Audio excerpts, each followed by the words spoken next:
భారత రాజ్యాంగం గుర్తించిన భాషలు ఎన్ని?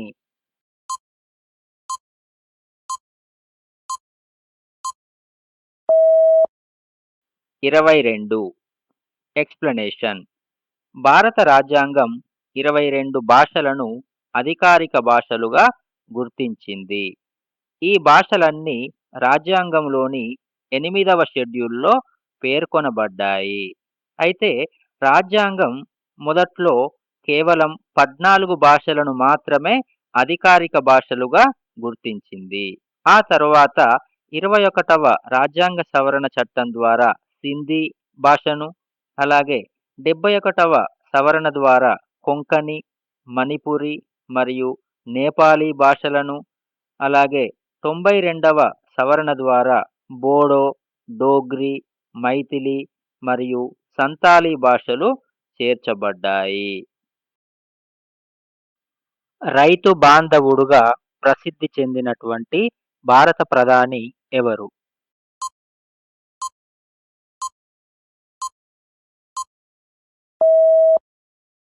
చౌదరి చరణ్ సింగ్. ఎక్స్‌ప్లనేషన్. భారతదేశంలో రైతు బాంధవుడు అంటే ఛాంపియన్ ఆఫ్ ఫార్మర్స్‌గా ప్రసిద్ధి చెందిన వ్యక్తి చౌదరి చరణ్ సింగ్. ఆయన 1953 కన్సాలిడేషన్ ఆఫ్ హోల్డింగ్స్ చట్టం మరియు 1952 ఉత్తరప్రదేశ్ జమీందారీ మరియు భూసంస్కరణల చట్టం వంటి రైతు అనుకూల చట్టాలను ప్రవేశపెట్టడంలో ప్రసిద్ధి చెందారు. ప్రస్తుత భారత కరెన్సీ చిహ్నాన్ని రూపొందించిన వారు ఎవరు?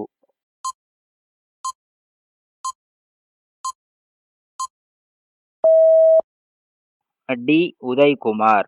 ఎక్స్‌ప్లనేషన్. భారత కరెన్సీ రూపాయి చిహ్నాన్ని డి. ఉదయ్ కుమార్ ధర్మలింగం రూపొందించారు. ఆయన Indian institute of technology, Bombay నుండి డిజైన్‌లో పోస్ట్ గ్రాడ్యుయేట్. ఈ చిహ్నాన్ని 2010 జూలై 15న భారత ప్రభుత్వం ఆమోదించింది. ఇది దేవనాగరి అక్షరమైన ర మరియు లాటిన్ అక్షరమైనటువంటి ఆర్, ఈ 2 అక్షరాల సమ్మేళనంతో రూపుదిద్దుకుంది. జాతీయ జెండా యొక్క పొడవు, వెడల్పుల నిష్పత్తి ఎంత?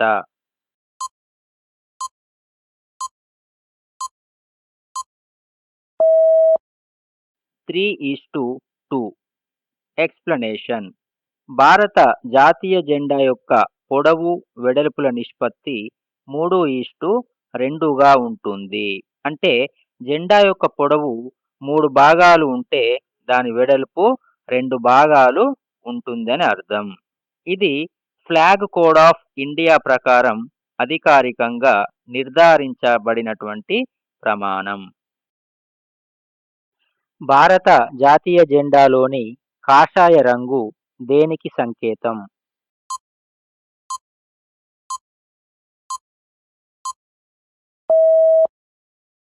ధైర్యం, త్యాగం. ఎక్స్‌ప్లనేషన్. భారత జాతీయ జెండాలోని కాషాయపు రంగు ధైర్యం, త్యాగం మరియు దేశభక్తికి సంకేతం. అలాగే తెలుపు రంగు అనేది సత్యం, పవిత్రత, శాంతికి సంకేతం. ఆకుపచ్చ రంగు అనేది విశ్వాసం, పరాక్రమం, పాడి పసిడి పంటలు మరియు నైతికతను తెలియజేస్తాయి. ఆసియా నోబెల్ అని ఏ అవార్డును పిలుస్తారు?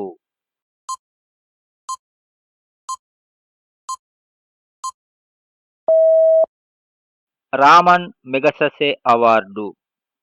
ఎక్స్‌ప్లనేషన్. రామన్ మెగసెసే అవార్డును ఆసియా నోబెల్ బహుమతి అని కూడా పిలుస్తారు. ఎందుకంటే ఈ అవార్డు కేవలం ఆసియా వాసులకు మాత్రమే అందజేయబడుతుంది. 1957లో ఫిలిప్పీన్స్ మాజీ అధ్యక్షుడు రామన్ మెగసెసే జ్ఞాపకార్థం ఈ అవార్డును స్థాపించారు. ఈ అవార్డును 6 రంగాలలో ప్రదానం చేస్తారు. ఈ అవార్డు క్రింద $50,000 నగదు బహుమతిని ప్రతి ఏటా ఆగస్టు 31న ప్రదానం చేస్తారు. భారతదేశపు మొదటి మహిళా ఉపాధ్యాయురాలు ఎవరు?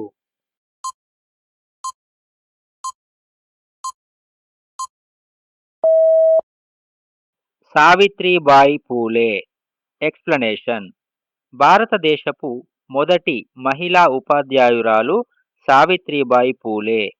ఆమె 1848లో పూణేలో తన భర్త అయినటువంటి జ్యోతిరావు పూలేతో కలిసి బాలికల కోసం భారతదేశపు మొట్టమొదటి బాలికల పాఠశాలను స్థాపించారు. ఆ పాఠశాలలో ఆమె స్వయంగా ఉపాధ్యాయురాలిగా పనిచేశారు మరియు స్త్రీ విద్య కోసం ఎంతగానో కృషి చేశారు. మానవ శరీరంలో అతిపెద్ద అవయవం ఏది?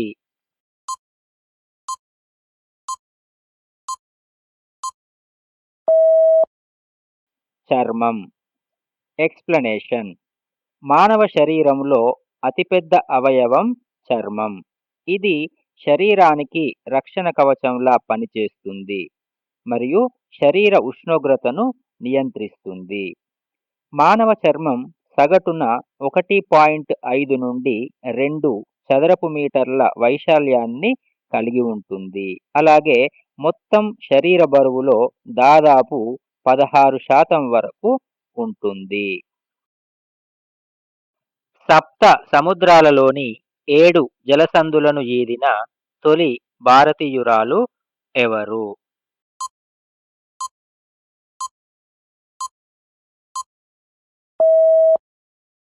బులా చౌదరి. ఎక్స్‌ప్లనేషన్: బులా చౌదరి ప్రపంచంలోనే సప్త సముద్రాలలోని 7 జలసంధులను ఈదినటువంటి తొలి భారతీయ మహిళ. ఆమె భారతదేశంలో జాతీయ మహిళా ఈత ఛాంపియన్‌గా నిలిచింది. ఆమె ఇంగ్లీష్ ఛానెల్‌ను 2 సార్లు ఈది చరిత్ర సృష్టించింది. పట్టుపురుగుల పెంపకాన్ని ఏమంటారు?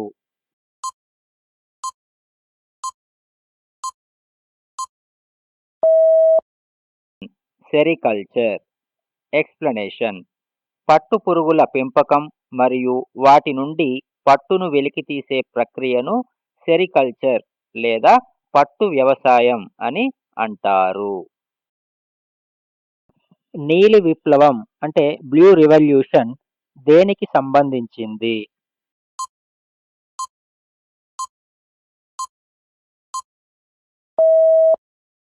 చేపల ఉత్పత్తి.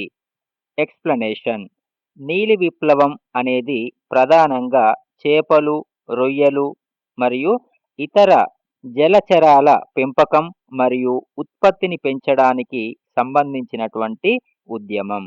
ఇది సముద్రాలు, నదులు మరియు సరస్సుల వంటి నీటి వనరుల నుండి లభించే ఉత్పత్తుల యొక్క అభివృద్ధిని సూచిస్తుంది. తామర పువ్వు అంటే లోటస్ జాతీయ పుష్పంగా గల దేశాలలో భారతదేశం ఒకటి. అయితే మరొక దేశం ఏది?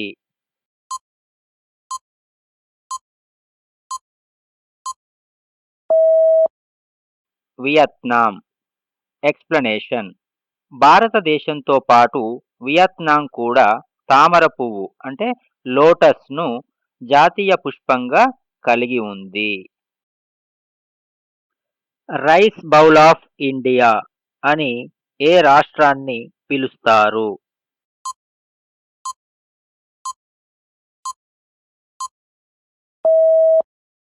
ఆంధ్రప్రదేశ్. ఎక్స్‌ప్లనేషన్: ఆంధ్రప్రదేశ్ రాష్ట్రాన్ని రైస్ బౌల్ ఆఫ్ ఇండియా అని పిలుస్తారు. ఇక్కడ గోదావరి, కృష్ణా నదుల డెల్టా ప్రాంతాలలో అధిక వరి ఉత్పత్తి జరుగుతుంది. అయితే ఆంధ్రప్రదేశ్‌లోని తూర్పు గోదావరి జిల్లాను రైస్ బౌల్ ఆఫ్ ఆంధ్రప్రదేశ్ అని పిలుస్తారు. కృష్ణా మరియు గోదావరి నదుల యొక్క పరీవాహక ప్రాంతం, అలాగే సారవంతమైన నేల కారణంగా ఈ జిల్లాలో అధికంగా వరి పండుతుంది. అందుకే ఈ పేరు వచ్చింది. రొట్టెల దేశం అంటే ల్యాండ్ ఆఫ్ బ్రెడ్ అని ఏ దేశాన్ని పిలుస్తారు?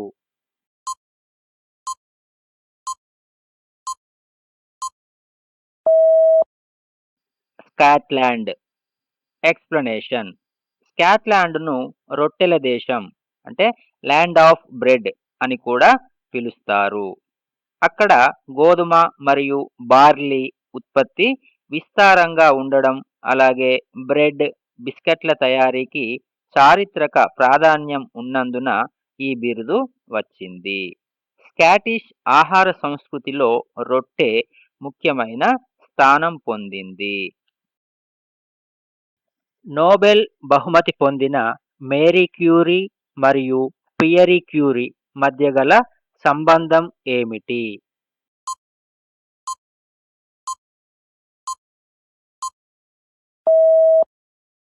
భార్యాభర్తలు. ఎక్స్‌ప్లనేషన్. మేరీ క్యూరీ మరియు పియరీ క్యూరీ భార్యాభర్తలు. వారిద్దరూ కలిసి సైన్సులో పరిశోధనలు చేశారు. వారు 1903లో భౌతిక శాస్త్రంలో నోబెల్ బహుమతిని అందుకున్నారు. రేడియో ధార్మికతను కనుగొన్నందుకు మరియు ఆవిష్కరణపై పరిశోధన చేసినందుకు వారికి ఈ బహుమతి లభించింది. వరల్డ్ కప్ చరిత్రలో హ్యాట్రిక్ సాధించిన తొలి క్రికెటర్ ఎవరు?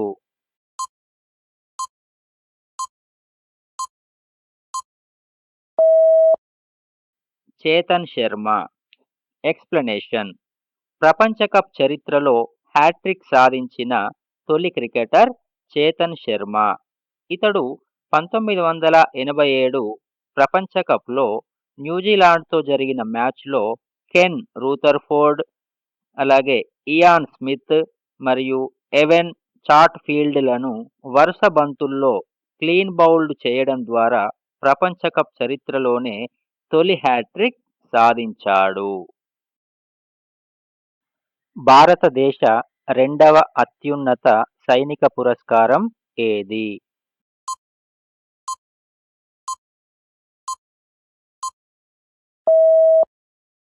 మహావీర చక్ర. ఎక్స్‌ప్లనేషన్. మహావీర చక్ర భారతదేశంలో రెండవ అత్యున్నత సైనిక పురస్కారం.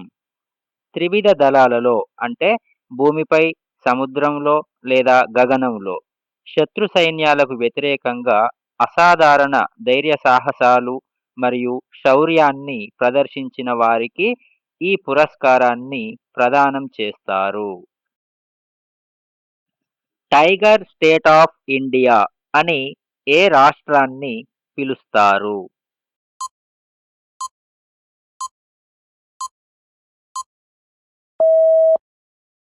మధ్యప్రదేశ్. ఎక్స్‌ప్లనేషన్. భారతదేశంలోనే అత్యధిక పులుల జనాభా ఉన్న రాష్ట్రం మధ్యప్రదేశ్. కాబట్టి దీనిని టైగర్ స్టేట్ ఆఫ్ ఇండియా అని పిలుస్తారు. 2022 పులుల జనాభా లెక్కల ప్రకారం ఈ మధ్యప్రదేశ్ రాష్ట్రంలో 785 పులులు ఉన్నాయి. ఇది పులుల సంరక్షణలో అగ్రగామి రాష్ట్రంగా నిలిచింది. మధ్యప్రదేశ్‌లో 9 టైగర్ రిజర్వులు ఉన్నాయి. వాటిలో కన్హా, బాంధవ్‌గఢ్, పన్నా, పెంచ్, సాత్పురా, సంజయ్ దుబ్రి, వీరాంగన దుర్గావతి, రతపాని మరియు మాధవ్ టైగర్ రిజర్వులు ఉన్నాయి. ప్రస్తుతం ఐక్యరాజ్య సమితిలోని సభ్య దేశాల సంఖ్య ఎంత?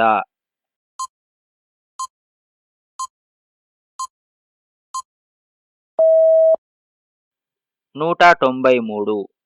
ఎక్స్‌ప్లనేషన్. ఐక్యరాజ్య సమితిలో ప్రస్తుతం 193 దేశాలు సభ్య దేశాలుగా ఉన్నాయి. అయితే ప్రారంభంలో ఈ సభ్య దేశాల సంఖ్య కేవలం 51 మాత్రమే. చివరిగా 2011లో దక్షిణ సూడాన్ 193వ దేశంగా చేరింది. నిప్పన్ అనేది ఏ దేశం యొక్క పాత పేరు?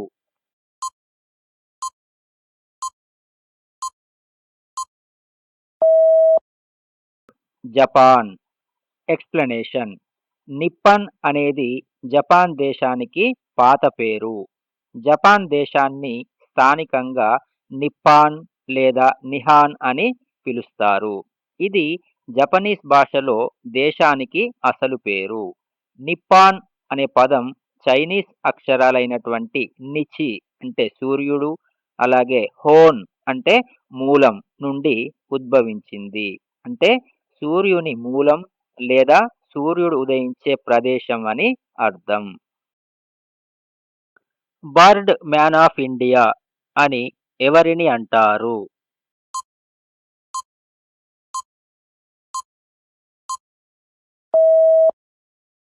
సలీం అలీ. ఎక్స్‌ప్లనేషన్. డాక్టర్ సలీం అలీని బర్డ్ మ్యాన్ ఆఫ్ ఇండియా అని పిలుస్తారు.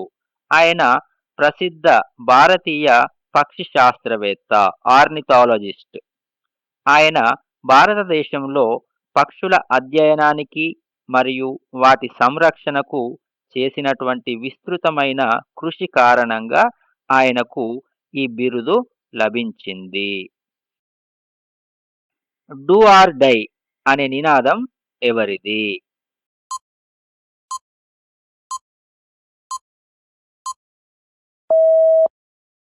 Mahatma Gandhi. Explanation. Do or die అనే నినాదాన్ని మహాత్మా గాంధీ గారు 1942లో క్విట్ ఇండియా ఉద్యమం సమయంలో ఇచ్చారు.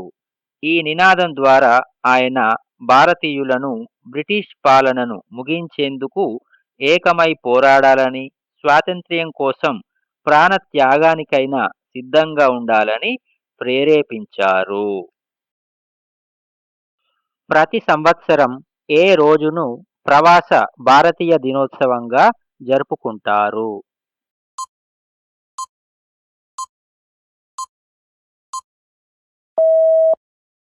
జనవరి 9. ఎక్స్‌ప్లనేషన్. భారతదేశ అభివృద్ధిలో విదేశీ భారతీయ సమాజం చేసినటువంటి కృషికి గుర్తుగా 2003 నుండి ప్రతి సంవత్సరం జనవరి 9న ప్రవాసీ భారతీయ దివస్‌ను జరుపుకుంటారు. 1915లో అదే రోజున మహాత్మా గాంధీ దక్షిణాఫ్రికా నుండి భారతదేశానికి తిరిగి వచ్చారు. ఆయన నాయకత్వం భారత స్వాతంత్ర్య పోరాటానికి కొత్త ఊపును ఇచ్చింది. కాబట్టి ఆ రోజునే ఈ దినోత్సవాన్ని జరుపుకుంటారు.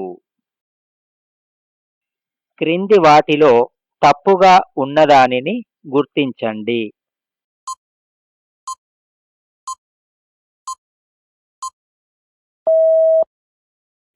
న్యూజిలాండ్, న్యూజాస్. ఎక్స్‌ప్లనేషన్. న్యూజిలాండ్ పౌరులను న్యూజిలాండర్స్ లేదా కివీస్ అని పిలుస్తారు. అలాగే స్విట్జర్లాండ్ ప్రజలను స్విస్ అని, నెదర్లాండ్స్ ప్రజలను డచ్ అని, అలాగే మొరాకో ప్రజలను మొరాకన్స్ అని పిలుస్తారు. జింబాబ్వేను గతములో ఏ పేరుతో పిలిచేవారు?